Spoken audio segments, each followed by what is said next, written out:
Hi, my name is Dale Comstock. In this segment of instruction, I'm going to talk about the proper grip for a handgun, whether it's a pistol or a revolver. So let's just go ahead and get started. First thing we're going to do before we do anything with a weapon and manipulate it, we're going to clear the weapon. We're going to drop the source, make sure we take the magazine out. We're going to keep the weapon oriented in a safe direction. We're going to lock the slide to the rear. We're going to look down inside the chamber. And we're going to look down inside the magazine well, make sure that there's no magazine with loaded bullets in it. And we're going to do that twice. I'm going to look away, and I'm going to look back down the chamber, look down inside the magazine well, and then again confirm that it is clear. Okay? Always orient the weapon in a safe direction. Now, let's talk about the grip.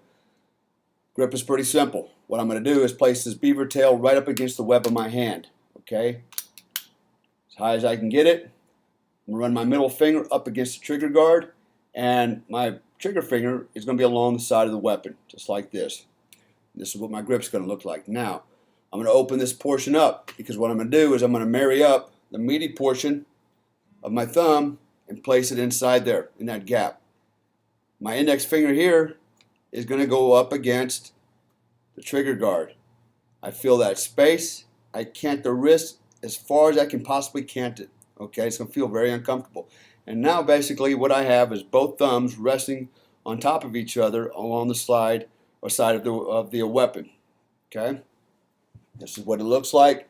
Now, what's the reason for the grip itself? Really, the secret in this grip is the support hand, okay, the non-firing hand. What I want to do is cock the wrist so that it looks like this. It's going to feel very uncomfortable. And I'm going to place it in there and feel that space.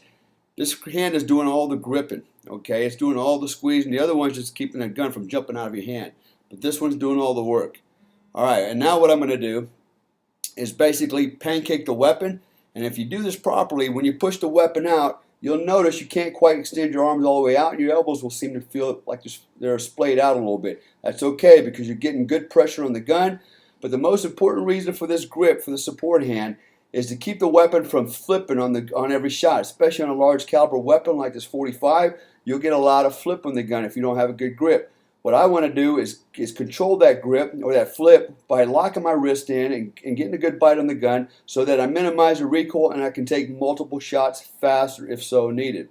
That's really the basis for this grip. It's not enough just to grab the weapon with your non-firing hand and just kind of grab it like that and put your thumbs there and think you've got it. That's not how it works. You've got to cant that wrist. It's going to feel very uncomfortable. Eventually though, you'll get used to it. Nothing's different with a revolver. If I have a revolver, first thing I'm going to do is open up the cylinder and check each chamber and make sure the weapon is clear. And now I'm ready to work. Same thing. I grab the weapon as high as I can, fingers off the trigger. My non-firing hand fills this space right here inside the weapon with the meaty portion of my thumb. I lay it in there, basically run the thumb along the side. My index finger is up against the trigger guard. And this is my look, my grip.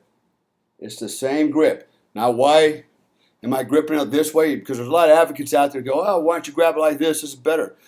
Well, I got two problems with that. One, it's not necessarily better because this particular weapon, okay, revolver, you'll notice the line of bore is pretty high up above the fulcrum point. So you're going to get a lot of flip out of a gun like this, especially with a short muzzle on it. Okay. Secondly, the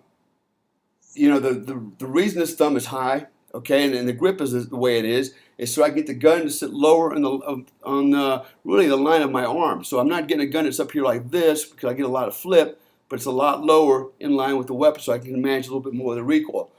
Secondly, probably the most important reason I use the same grip on the revolver is why not use the same technique on all the weapon systems you can rather than trying to upload and download in your mind mentally in a firefight which grip you got to get on your weapon, right? You'll be more consistent in your shooting if the grip is always the same and you don't have too many variables in your technique. So having said all that, again, that's the basic grip for the weapon. As you can see in some of the pictures of Tiara, really the problem, it's not a problem, but the technique is, the grip is what's important, okay, initially to take the good, accurate, fast shot. However, there's other components that go along with that, and that is having a good base position to support your firearm. So in this scenario, these pictures you can see, she's basically in a modified isosceles stance, and that is she's basically, her feet are shoulders width apart, toe to heel, with her weight properly distributed. Not her legs are too far apart or too close together. And then she's leaning forward on her lead leg. About 60% of the weight's going forward, 40% on the back leg. Same thing with the balls of the feet. 60% of her weight is on the balls of her feet, 40% is on the heels. So she always has this constant forward pressure, which helps her manage the recoil on the gun a little bit and keeps pushing her back. Because if you don't do that, and every time you take a shot, it's going to rock you backwards a little bit, and your sight picture and your technique is going to change with every bullet. So what we want to do is, remember, I just said a minute ago, we want consistency. We want it always to be the same if we can help it.